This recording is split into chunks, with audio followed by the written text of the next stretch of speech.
Mantan pelatih Timnas Indonesia U16 Fahri Husaini, mengaku baru akan mengakui kualitas Shin Tae-yong jika berhasil meraih gelar juara Piala AFF.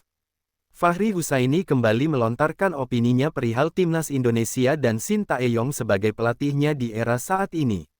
Kali ini menyinggung soal kekuatan Timnas Indonesia di tangan Shin Tae-yong yang dinilai belum terkuat di Asia Tenggara. Meski diakui oleh Fahri bahwa parameter kekuatan Timnas Indonesia adalah ketika berhasil mengalahkan dua tim kuat, seperti Vietnam dan Thailand. Parameter tersebut juga sekaligus menandakan seberapa bagus level pelatih Timnas Indonesia dan tingkat keberhasilannya. Bahwa kita menang 2 kali ya lawan Vietnam di kandang dan tandang. Saya yakin Vietnam adalah tim yang tetap tidak mudah kita kalahkan, ucap Fahri Husaini.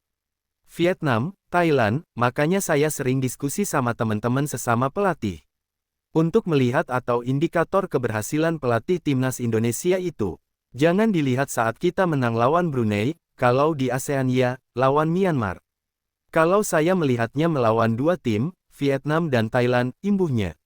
Bagi Fahri, Vietnam dan Thailand merupakan musuh bebuyutan yang harus dikalahkan Indonesia termasuk di ajang Piala AFF. Bagaimana Shin Tae-yong bisa diakui olehnya, yakni dengan membawakan gelar juara Piala AFF, trofi yang dinilai sakral bagi Fahri. Ia juga sedikit menyentil beberapa pihak yang menyebut Piala AFF sebagai Piala Ciki, karena pada nyatanya Indonesia belum pernah meraih gelar di ajang ini. Itu memang musuh bebuyutan kita, Malaysia masih tidak seagresif Vietnam dan Thailand, ujar Fahri. Kalau sudah bisa mengatasi Vietnam dan Thailand, itu baru kita bisa menyatakan bahwa kita rajanya di Asia Tenggara. Sekarang saya masih belum melihat Indonesia menjadi raja Asia Tenggara karena kita belum pernah juara Piala AFF. Kalau ada orang bilang AFF itu Piala Ciki-Ciki, terus gimana caranya mau ngukur ASEAN-nya? Ada nggak piala antar negara selain Piala AFF itu, imbuhnya? Fahri pun setuju dengan perpanjangan kontrak Shin Tae-yong, karena dengan begitu pelatih asal Korea Selatan ini bisa melanjutkan programnya. Selain itu diharapkan agar Shin Tae-yong mampu memberi gelar perdana bagi Indonesia di Piala AFF mendatang. Mudah-mudahan kalau STY diperpanjang kontraknya, target dia salah satunya adalah menjadi juara di Piala AFF itu, kata Fahri.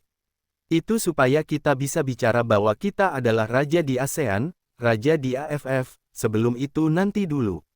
Dengan kondisi seperti ini, STY itu harus diperpanjang, karena dia harus menyelesaikan semua proyeknya dia itu, imbuhnya. Fahri tak ingin Indonesia bernasib seperti Vietnam, tim yang sebelumnya dipandang sebagai yang terkuat di Asia Tenggara, kini justru terpuruk. Tepatnya setelah pergantian pelatih, dari Park Hang-seo ke Philippe Troussier yang justru menghancurkan tim. Bisa kebayang nggak kalau dia nggak diperpanjang, terus semua pemain itu rekrutan dia. Program naturalisasi juga disetujui dia, ujar Fahri melanjutkan. Tiba-tiba datang pelatih baru lagi, bisa terjadi seperti Park Hang-seo digantikan oleh Troussier. Akan jadi beban pelatih berikutnya. Kalau saya sih setuju aja, STY diperpanjang 3 tahun. Tinggal kita lihat nih, 3 tahun ini seberapa, anggaplah kemarin itu, 4 tahun itu sebagai masa penyesuaian. Nah sekarang, tahun kedua dia, sampai 2027, berarti ada 3 tahun. Nah 3 tahun ini kita lihat, capaian apa yang bisa diberikan oleh STY untuk bisa mendapatkan nilai excellent, imbuhnya. Saat ini di mata Fahri Husaini, Shin Tae-yong sudah termasuk pelatih dengan kategori sangat baik usai mencapai semifinal Piala Asia U23 2024.